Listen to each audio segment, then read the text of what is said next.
tantangan terbesar Bawaslu tentu pada tupoksi kita ya. 2 shift itu kan. 2 shift, KPPS pemungutan dan KPPS penghitungan itu. Tapi itu tentu beban biayanya tinggi sekali itu. Artinya regulasi yang 7 orang itu tidak dilanggar Pak ya? Tidak dilanggar, tetap ada 7 gitu. Itu terobosan yang harus dilakukan.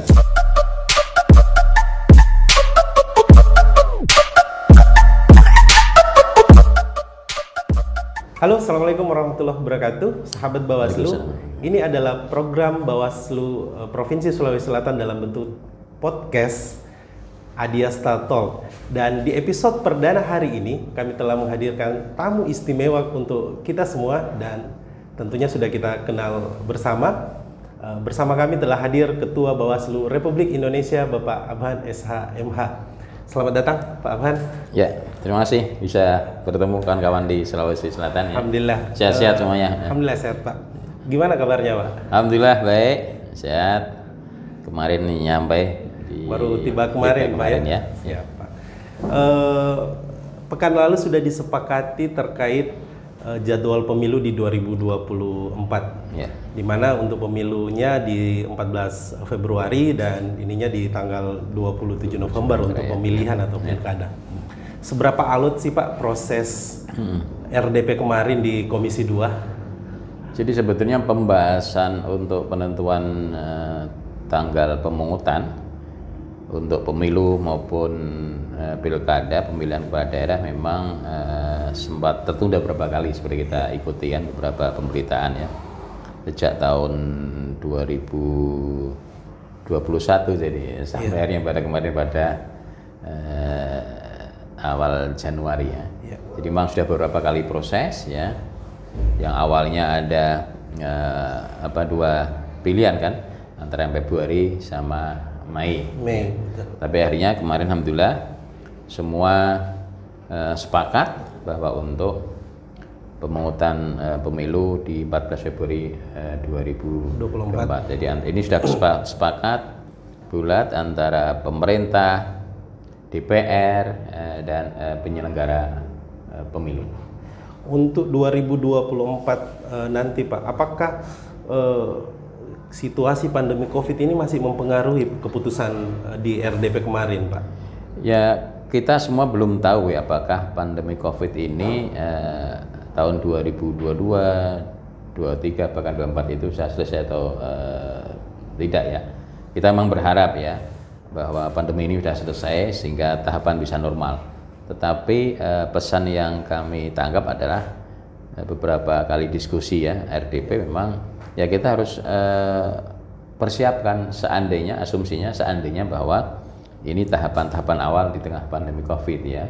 Artinya apa? Bahwa prokes bagi penyelenggara dan semua yang terlibat memang harus memakai taat pada prokes karena untuk mengantisipasi agar tidak masif tertular terkait dengan COVID ini. Sekali lagi kita berharap semuanya COVID ini berakhir sehingga kita bisa tahapan normal ya. Artinya kondisi COVID ini akan mempengaruhi progres ke depannya Pak ya? Termasuk dari segi regulasi dan hal-hal lainnya. Betul. Ya, ini kalau memang kondisinya COVID ya memang regulasi ya harus disesuaikan juga seperti kemarin pada pemilihan kepala daerah tahun 2020 dengan pada COVID sampai adanya penundaan segala macam itu karena COVID. Benar, Pak.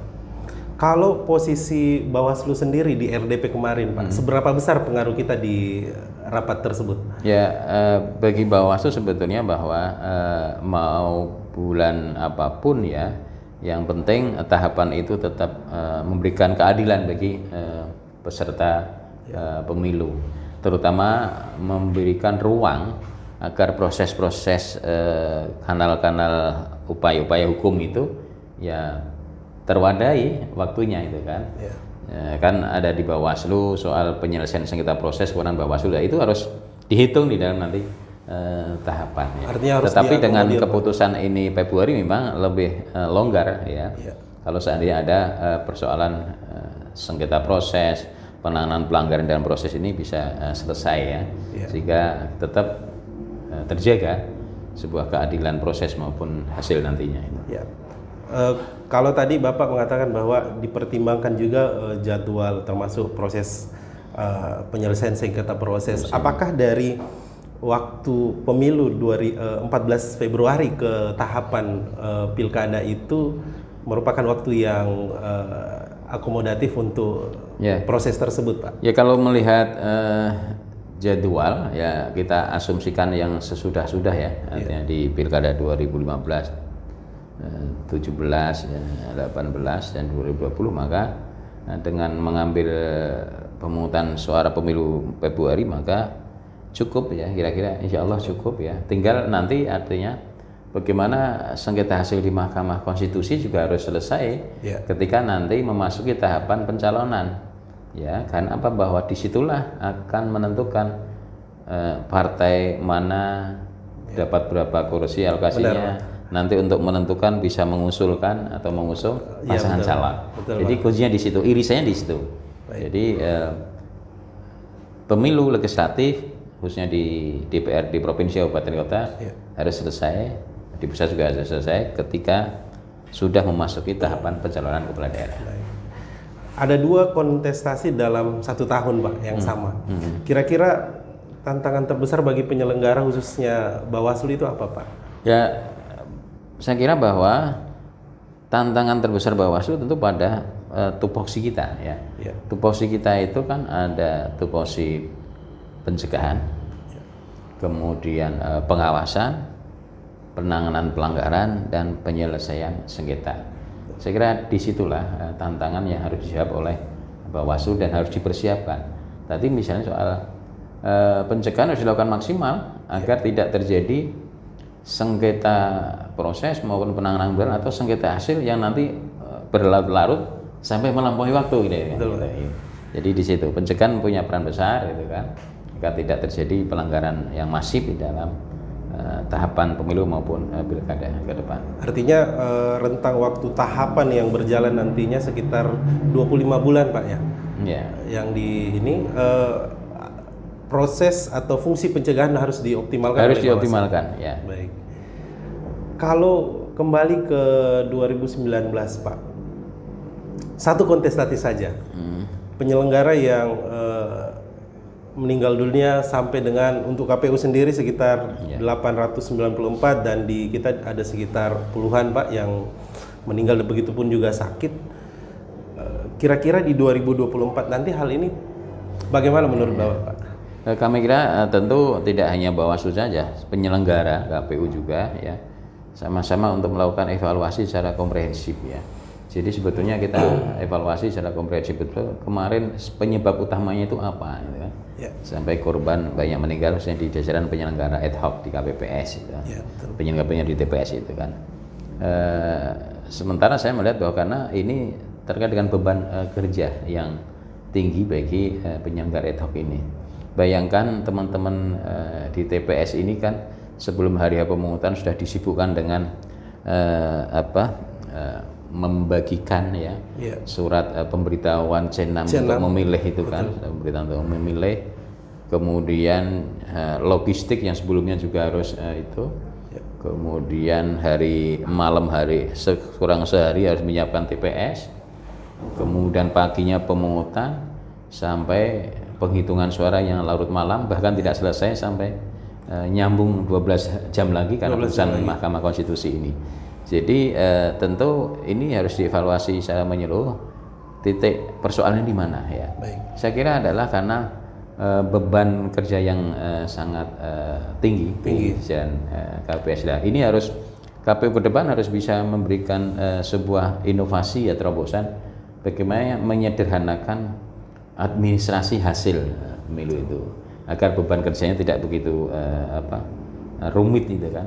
Karena ya tadi kondisi sudah lemah ya, capek, harus mengadministrasikan, ada kesalahan dan sebagainya, ada batas waktu, dan sebagainya. Jadi saya kira tidak ada lain kecuali bagaimana KPU ke depan ya harus bisa memberikan inovasi terobosan ya mengenai pengadministrasian itu. Saya kira penggunaan teknologi IT ya sebuah keharusan yang dilakukan oleh penyelenggara KPU. Jadi misalnya bagaimana perlu nggak pemberitahuan itu harus disampaikan door to door ya. Mungkin nggak sekarang misalnya dengan sistem barcode gitu kan. Iya, betul, Pak.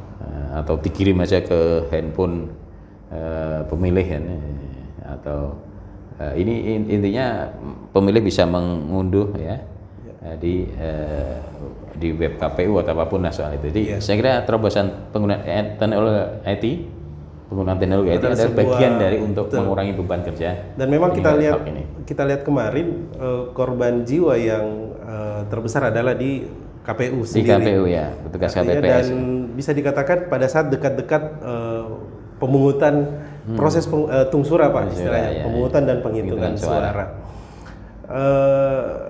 Harus berinovasi, harus evaluasi, berinovasi dan melibatkan teknologi informasi.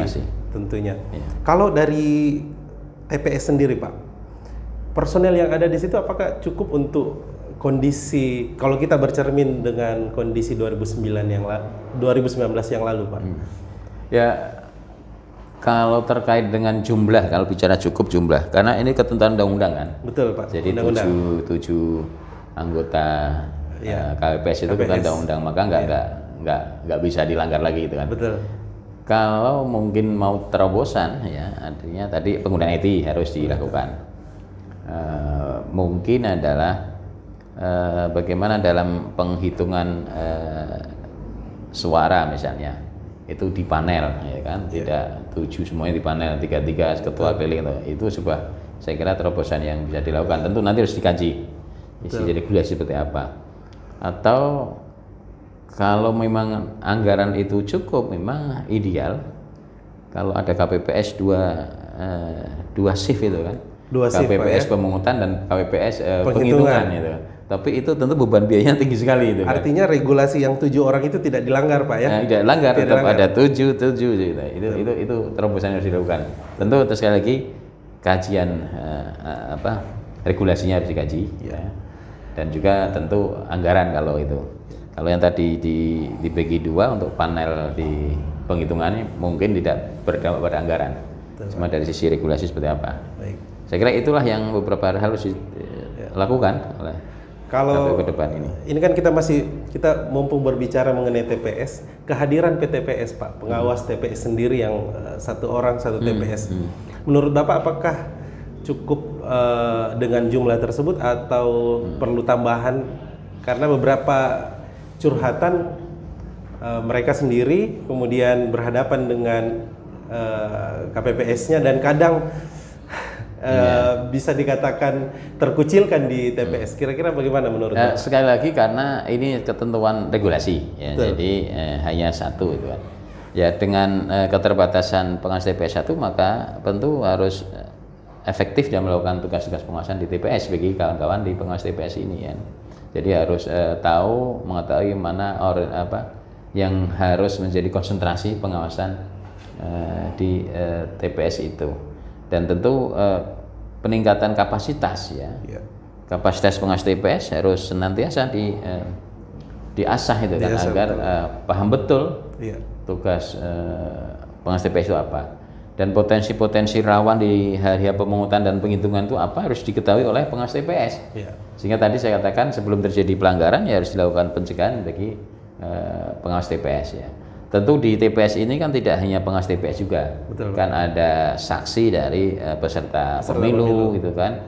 Dan juga ada pemantau yang di luar gitu kan, ada masyarakat. Nah, ini juga butuh sinergi ya antara pengawas TPS dengan stakeholder lain. Jadi pemantau itu bisa akan terlibat di dalam melakukan monitoring ya, pengawasan dalam TPS ini. PTPS kita tidak boleh malu-malu Pak ya. Iya. Harus berkoordinasi, harus bersinergi.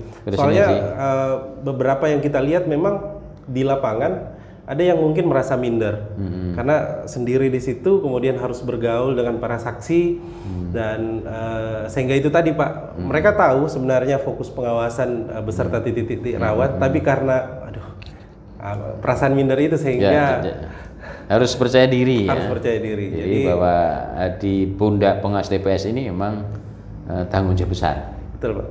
Untuk mengawasi pemungutan dan penghitungan suara. Itulah dari titik awal. Kalau tidak beres di TPS tentu akan jadi residu masalah di atasnya. Maka pengawas TPS punya peran besar. Kalau ada persoalan yang tidak sah, ya harus dinyatakan tidak sah. Tidak sah. Kalau ada pelanggaran, ya sampaikan bahwa itu ada pelanggaran, biar ada koreksi langsung di TPS itu. Artinya harus clear di TPS, sehingga tidak berpotensi bermasalah di jenjang selanjutnya, Pak. Jadi adanya sengketa hasil itu kan berujung dari persoalan di TPS. Betul, Pak. Maka saya katakan tadi bahwa pengawas TPS punya peran besar. Kalau pengawasan bagus di TPS, insya Allah sengketa hasil nggak banyak, kira itu kan. Betul, Pak. Nah, kita beralih ke ini, Pak, terkait pemilu nanti. Nah, di 2022 ini akan ada sekitar 101 kepala daerah yang habis masa jabatannya. Otomatis akan diisi oleh penjabat kepala daerah. Kemudian di tahun selanjutnya sekitar 400-an malah, sehingga total di 2024 itu hingga 2024 akan ada sekitar 503 atau 508 kabupaten kota yang akan dipimpin oleh penjabat. Kemudian provinsi sendiri 33. Dengan kondisi tersebut, kira-kira untuk kasus netralitas ASN, Pak, kualitas netralitas ASN dengan kondisi tersebut bagaimana menurut Bapak? Ya, kalau mengacu pada pengalaman 2020 kemarin pilkada terakhir itu kan, maka memang masih menyisakan persoalan terkait dengan netralitas ASN. Saya kira ini yang harus juga dilakukan dari Bawaslu, terutama tadi upaya pencegahan harus dilakukan ya. Jadi koordinasi dengan KSNI juga penting ya. Kemudian memberikan sosialisasi kepada jajaran birokrasi agar tetap menjaga netralitas di dalam pemilu maupun pemilihan. Memang agak beda antara TNI Polri dengan ASN ini. Benar, Pak. Kalau TNI Polri kan memang netral dan tidak punya hak pilih ya. Dan ASN ini punya hak pilih tapi harus netral. Betul, Pak. Nah, artinya ini bahwa memang peserta pemilu partai politik dan tim-tim kampanye jangan membawa-bawa ya ASN ini, birokrasi ini ke ranah politik praktis. Silahkan mereka biar menentukan hak pilihnya, tapi silahkan mereka ASN itu untuk melayani kepada publik, tapi jangan ditarik-tarik untuk kepentingan politik praktis peserta pemilu. Jadi komitmen, saya kira komitmen peserta pemilu juga harus ada. Komitmen dari ASN ini juga ada. Untuk komitmen ASN ya melayani publik. Betul, di tengah-tengah ya, semuanya tidak ada perbedaan, netral tadi. Ya. Padahal kalau kita lihat secara jumlah ASN di Indonesia mungkin sekitar 4 jutaan saja, 4 jutaan. Kalau dipikir-pikir, mending cari potensi yang lain sebenarnya, Pak ya, untuk dalam tanda kutip dimanfaatkan untuk kontestasi gitu, Pak. Cuma masalahnya ASN ini punya peran strategis ya. Misalnya seorang guru di desa ya. Dia punya pengaruh besar gitu kan. Pak Guru gitu kan. Kalau Pak Guru sudah bilang nanti pilih ini kan juga punya pengaruh besar itu. Meskipun kecil tapi sisi kualitas, sisi ketokohan di masyarakat itu punya figur Pak ya. Figur di masyarakat, maka itu bagi peserta pemilu mungkin dilihat itu strategis itu kan. Ya sekali lagi memang butuh komitmen bagi ASN itu sendiri. Jadi kalau dari segi untuk menjaga netralitasnya. Dari sisi kalau ilmu marketing, Pak, 4 juta itu satu orang rangkul 10 orang sudah dapat 40 juta, Pak. Sederhananya seperti itu. Ya. Dan memang kondisi saat ini kalau dari segi regulasi, Pak, terkait netralitas ASN, apakah sudah cukup memadai untuk menangkal? Dari sisi regulasi memang masih ada beberapa hal yang saya kira tidak efektif ya, itu saya kira nanti bisa menjadi evaluasi. Soal penjatuhan sanksi ya bagi ASN yang melanggar ini, mekanisme memang KASN yang menyampaikan rekomendasi terhadap sanksinya, tapi yang mengeksekusi itu adalah pejabat pembina kepegawaian, yang itu adalah bupati, gubernur, wali kota itu sendiri, yang itu jabatan politis. Betul, Pak. Itu yang saya kira kurang efektif, tidak bisa efektif ya. Artinya minimal PPK ini atau pejabat pembina kepegawaiannya dijabat oleh struktur birokrasi tersendiri, yang Pak. Tidak terlibat di partai politik, bukan yang lahir dari jabatan politik. Jabatan politik itu yang saya kira beberapa pengalaman sejak pilkada serentak 2015, 2017 terhadap eksekusinya itu. Kalau dari prosesnya bagus deh. Teman-teman Bawaslu juga aktif, KSN juga responsif. Ya, banyak memberikan rekomendasi, tapi begitu eksekusinya agak jadi problem kan. Kalau terkait kewenangan Bawaslu Pak, mungkin ada sahabat-sahabat kita yang belum tahu. Kewenangan Bawaslu dalam mengawasi keputusan KASN, eksekusi keputusan atau rekomendasi KASN itu sampai sejauh mana Pak? Ya, sampai pada sejauh mana rekomendasi yang dikeluarkan oleh KASN ini kan. Kemudian kalau belum ada tindak lanjut bisa juga menyampaikan kepada KASN lagi, tapi nanti KASN yang akan menyampaikan kepada Presiden kan untuk menegur agar PPK menjatuhkan, mengeksekusi, melaksanakan putusan rekomendasi dari KASN itu. Jadi sebatas itu yang dimiliki kewenangan oleh pengawas pemilu Bawaslu. Sebatas merekomendasikan ke KASN ya, betul. Agar bahwa diingatkan kembali PPK untuk melakukan eksekusi putusan rekomendasi KASN itu. Dan KASN juga bisa ke Presiden kan. Sahabat Bawaslu juga bisa tidak hanya Bawaslu saja yang memiliki peran penting dalam mengawal netralitas ASN ini. Sahabat-sahabat Bawaslu juga bisa langsung melaporkan jika ada indikasi dugaan pelaku pelanggaran netralitas ASN dengan berkunjung ke website Komisi Aparatur Sipil Negara. Kalau pesan-pesan Bapak terkait jajaran Bawaslu setanah air menyambut pemilu 2024 ini seperti apa Pak? Pesan-pesan Bapak? Tentu ini tahapan sebentar lagi akan dimulai ya. Jadi kalau Februari maka kurang lebih Juni itu 2022 sudah memulai masuki tahapan-tahapan awal. Ya. Ya, pesan kami kepada jajaran penyelenggara pengawas pemilu ini ya, tentu persiapkan dengan sebaik-baiknya untuk memasuki tahapan pemilu pilihan serentak 2024 karena ini pertama kali ya, kita akan menyelenggarakan, Bangsa Indonesia akan menyelenggarakan pemilu pilihan serentak 2024 antara, meskipun kita sudah punya pengalaman 2019 adalah serentak, yang bedanya ini ditambah lagi pemilihan kepala daerah, pemilu dan kepemilihan, ya 514 kabupaten kota dan 33 provinsi ya nanti akan serentak. Maka harus sejak awal untuk dipersiapkan dari sisi sarana prasarananya, fasilitas yang kita miliki harus dipersiapkan, dan juga tentu SDM, peningkatan SDM kita harus dipersiapkan untuk menghadapi pemilu pemilihan pilkada serentak 2024 ini. Dan waktu-waktu ini sebelum memasuki tahapan saya kira penting bagi kita Bawaslu untuk terus melakukan tidak henti-hentinya sosialisasi kepada publik, pada masyarakat. Arti pentingnya pengawasan partisipatif bagi publik, kemudian juga sosialisasi terkait beberapa regulasi, hal-hal yang tidak boleh dan boleh ketika memasuki tahapan-tahapan pemilu. Artinya fungsi-fungsi pencegahan yang harus dimaksimalkan sebelum memasuki masa-masa tahapan. Karena banyak yang melanggar bukan karena keinginannya, tetapi ketidaktahuan misalnya. Ketidaktahuan.